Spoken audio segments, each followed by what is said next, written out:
Hello everyone, स्वागत है आप सबका एक बार फिर से जज्बा स्टडी पॉइंट में। तो आज की इस वीडियो में हम आपको बताऊंगा क्लास 11-12 बेस के मैथमेटिक्स के काफ़ी इम्पोर्टेंट टॉपिक समुच्चय सिद्धांत के कुछ टॉपिक के बारे में। तो वो कौन कौन सा टर्म होगा, तो आइए मैं आपको स्टेप बाय स्टेप बताता हूँ। और वीडियो को शुरू करने से पहले आपसे एक छोटा सा रिक्वेस्ट रहेगा, यदि मेरे चैनल पर आप पहली बार आए हैं तो नीचे लाल कलर में सब्सक्राइब का बटन होगा, चैनल को जरूर सब्सक्राइब करके बेल आइकन दबा दें ताकि आने वाले हर वीडियो का नोटिफिकेशन आपको समय पर मिलता रहे। तो चलिए बिना देर की इस वीडियो की शुरुआत करते हैं। तो हमारा पहला जो टर्म होगा वो क्या है, उप समुच्चय। सबसे पहले हम लोग समझेंगे कि उप समुच्चय क्या होता है। यहाँ पर हम लिख देते हैं, उसके बाद आपको समझाते हैं। उप समुच्चय को अंग्रेजी में सबसेट बोलते हैं। यहाँ पर उप समुच्चय और अंग्रेजी में इसको क्या बोलते हैं, सबसेट। इसकी परिभाषा क्या होती है मैं आपको समझाता हूँ, बहुत ही इंपॉर्टेंट है। यहाँ पर दो समुच्चय दिया रहेगा, यदि दो समुच्चय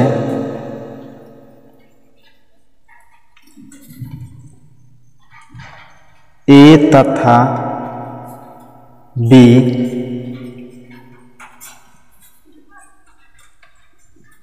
इस प्रकार हो कि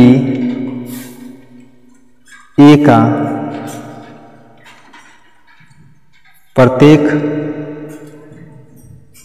अवयव बी में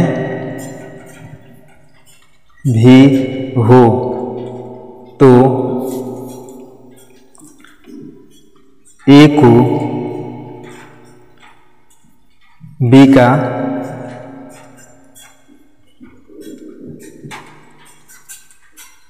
उप समुच्चय कहते हैं। तो इस प्रकार समझिए कि यदि दो समुच्चय इस प्रकार दिया गया हो, यदि दो समुच्चय ए तथा बी इस प्रकार हो कि ए का प्रत्येक अवयव बी में भी हो, तो ए को बी का क्या कहते हैं, उप समुच्चय कहते हैं। अब एग्जाम्पल के द्वारा समझा देते हैं आपको। जैसे एक समुच्चय दिया गया है, जैसे ए बराबर यहाँ पर दिया गया है 1 2 3 4 5, ये एक समुच्चय दिया गया है।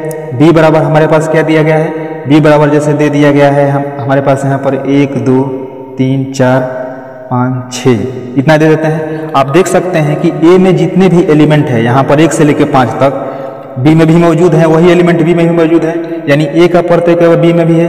परिभाषा भी में भी यही कहा जा रहा है। तो इसीलिए यहाँ पर लिखा जा सकता है क्या, ए सबसेट बी।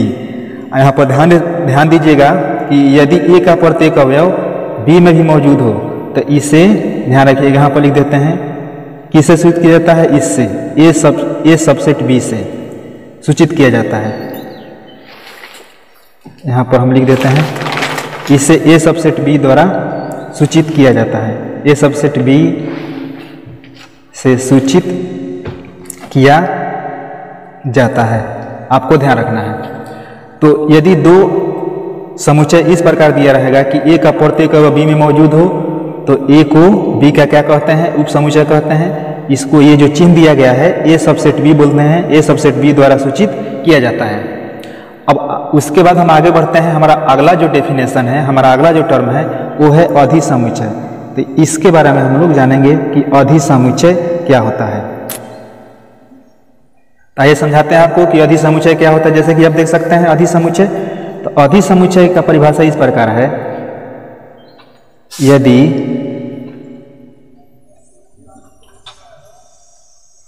ए बी का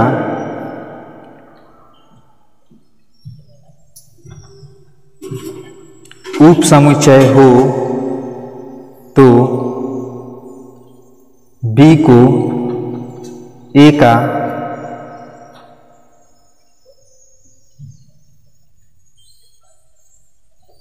अधिसमुच्चय कहा जाता है। नियम क्या कह रहा है कि यदि ए बी का उप समुच्चय हो, तो बी को ए का अधिसमुच्चय कहते हैं। यानी ए को क्या होना चाहिए, बी का उप समुच्चय होना चाहिए पहले, तभी हम बी को ए का अधिसमुच्चय कहते हैं। ठीक है, और इसे किससे सूचित किया जाता है, इसे ए सुपरसेट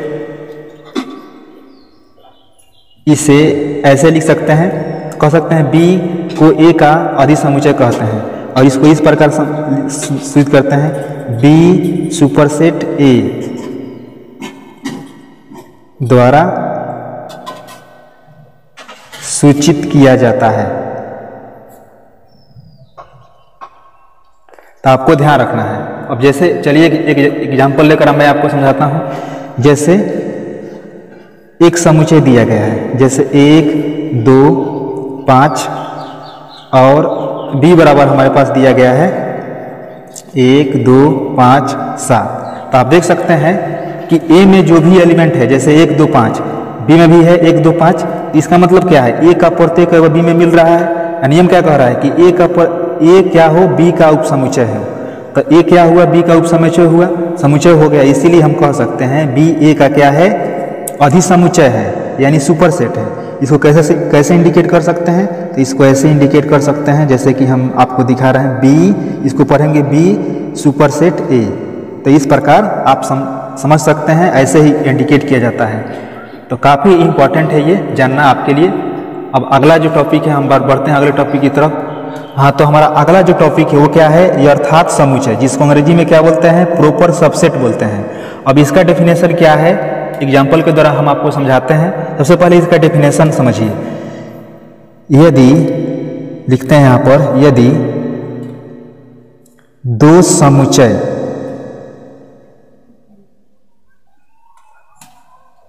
ए तथा बी इस प्रकार हो कि ए का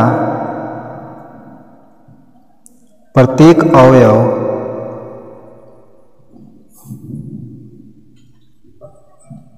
बी में भी हो तथा बी में कम से कम एक ऐसा अवयव हो जो ए में नहीं हो, जो ए में नहीं हो, तो ए को बी का यथार्थ समुच्चय कहते हैं। इसे ए प्रॉपर सबसेट बी द्वारा सूचित किया जाता है, द्वारा सूचित किया जाता है। तो आपको समझा दे एक बार फिर से, यथार्थ समुच्चय क्या होता है। यदि दो समुच्चय इस प्रकार दिया हो कि ए का प्रत्येक अवयव बी में भी हो तथा बी में कम से कम एक ऐसा अवयव होना चाहिए जो ए में नहीं होना चाहिए, यानी ए का प्रत्येक अवयव बी में होना चाहिए लेकिन बी में कम से कम एक, अधिक कम से कम एक का मतलब क्या हुआ, अधिक से अधिक जितना भी हो जाए, लेकिन कम से कम एक ऐसा अवयव होना चाहिए जो ए में नहीं होना चाहिए। तो इस प्रकार के समुच्चय को, यानी तो ए को बी का क्या कहेंगे, यथार्थ समुच्चय, अंग्रेजी में प्रॉपर सबसेट इसको बोलेंगे। इसे किसके द्वारा सूचित किया जाता है, ये जो चिन्ह दिखा रहे हैं ए प्रॉपर सबसेट बी द्वारा सूचित किया जाता है। अब एक एग्जाम्पल के द्वारा मैं आपको समझाता हूँ। अब जैसा कि एक एग्जाम्पल आप यहाँ पर समझिए, जैसे ए बराबर दिया गया है एक समुच्चय 1 2 3 7 5 और बी बराबर यहाँ पर हमारे पास दे दिया गया है 1 2 3 7 5 और यहाँ पर 8 9, यहाँ पर देख सकते हैं। अब इसमें हम क्या देख रहे हैं कि ए में जितना भी एलिमेंट है, ए में जितना भी एलिमेंट है, अवयव है, वो क्या है, बी में सब मिल रहा है ना। ए वाला एलिमेंट जितना भी है सब बी में मिल रहा है, लेकिन बी में क्या कहा जा रहा है कि कम से कम एक अवयव ऐसा होना चाहिए जो बी में नहीं होना चाहिए। लेकिन आप देख रहे हैं यहाँ पर 8 और 9 क्या है, ए में नहीं है। कम से कम एक, लेकिन यहाँ पर तो 2 है, तो कम से कम एक, अधिक से अधिक जितना भी हो जाए। 8 और 9 क्या है, ए में नहीं मिल रहा है। इसीलिए हम लोग कह सकते हैं कि ए यहाँ पर कितना हो जाएगा, ए प्रॉपर सबसेट बी। समझ में आ गया, पूरा क्लियर हो गया। अब आगे बढ़ते हैं, आपको बताते हैं इससे रिलेटेड और भी प्रश्न। यहाँ पर जैसे कि आपको मालूम होगा कि प्राकृत संख्या को n से सूचित करते हैं, पूर्णांक को z से सूचित करते हैं, परिमेय संख्या को q से सूचित करते हैं और रेशनल नंबर वास्तविक संख्या रियल नंबर को r से सूचित करते हैं और c का मतलब होता है कॉम्प्लेक्स नंबर। अब इनमें एक रिलेशन होता है, जैसे कि अब देखिए प्रॉपर सबसेट के द्वारा हम आपको समझाते हैं। अगर हम यहाँ पर लिख देते हैं n प्रॉपर सबसेट b, इसका मतलब क्या होगा कि n का प्रत्येक अवयव z में मिलेगा, यानी पूर्णांक होगा, लेकिन z का प्रत्येक अवयव क्या होगा, नेचुरल नंबर नहीं होगा, क्योंकि z में जितनी भी ऋणात्मक संख्याएं होती है वो क्या होगा, नेचुरल नंबर में नहीं मिल पाएगा।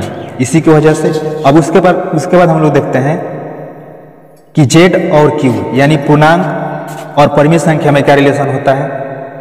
कह सकते हैं हम लोग इसको कि पूर्णांक, जो भी पूर्णांक होते हैं वो क्या होते हैं, वो परिमेय संख्या हो सकते हैं, लेकिन परिमेय संख्या में भिन्न में अगर कोई संख्या आ गया तो वो क्या होता है, पूर्णांक नहीं हो सकता है। इस प्रकार ये रिलेशन बन रहा है, देख सकते हैं। उसी प्रकार Q और Q और R में भी क्या रिलेशन होगा, ये भी प्रॉपर सबसेट होगा, यानी यथार्थ समुच्चय होगा।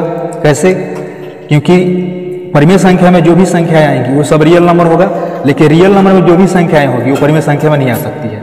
उसी प्रकार रियल नंबर और कॉम्प्लेक्स नंबर की तुलना किया जाए तो रियल नंबर में जो भी संख्याएं होंगी वो कॉम्प्लेक्स नंबर में आ सकती है, लेकिन कॉम्प्लेक्स नंबर की सभी संख्याएं वो रियल नंबर में नहीं आ सकती है। तो इस प्रकार ये संबंध बन गया है, बहुत ही इंपॉर्टेंट है ये जरूर आप याद कर लीजिएगा, समझ लीजिएगा इसको। अब उसके बाद हम चलते हैं हमारा अगला टॉपिक की तरफ। तो हमारा अगला जो टॉपिक है वो है अयथार्थ समुच्चय, यानी इम्प्रॉपर सबसेट। ये क्या होता है मैं आपको समझाता हूँ, जैसे कि आप समझ लीजिए यहाँ पर।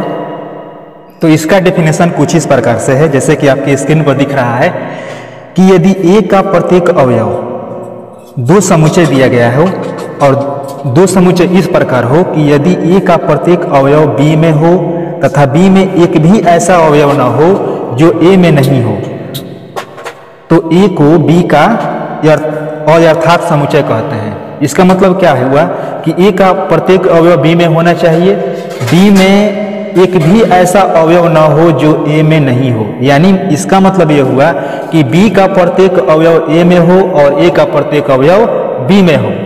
सीधा सीधा मतलब यही हुआ, तभी वो क्या कहलाएगा, अयथार्थ समुच्चय यानी इम्प्रॉपर सबसेट कहलाएगा।